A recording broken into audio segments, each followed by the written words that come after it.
नशा जुदाई रे लड़की बाड़ी सन कसाई रे। नशा जुदाई रे लड़की बाड़ी सन कसाई रे। वो बात नहीं करे वो तो सरे पर मरे बोले लगे मर चाई रे। नशा जुदाई रे लड़की बाड़ी सन कसाई रे।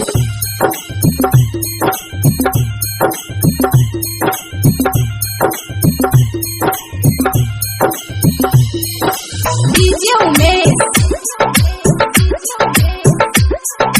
सुखीपुर बाजार। खेलली से खेला कके अकेला सिखली से कही से तरीका रे।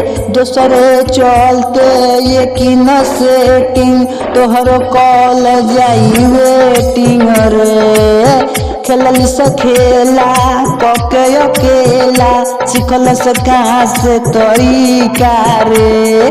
दोसरे चलते एकमी के सेटिंग तोहरो कॉल जाई वेटिंग रे।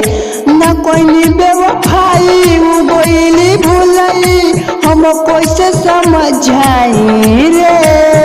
नशा जुदाई रे लड़की बाड़ी सन कसाई रे। नशा जुदाई रे लड़की बाड़ी सन कसाई रे।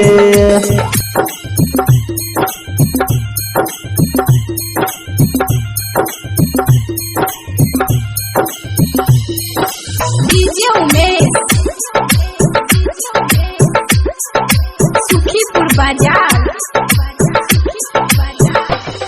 सुन सतरंगी रही अकेला प्यार में बाते झमेला रे।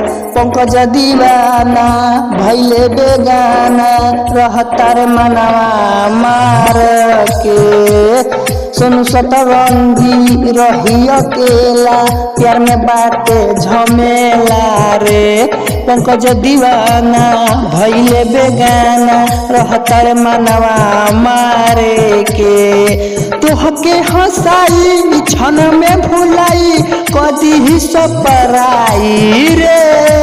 नशा जुदाई रे लड़की बाड़ी सन कसाई रे। नशा जुदाई रे लड़की बाड़ी सन कसाई रे।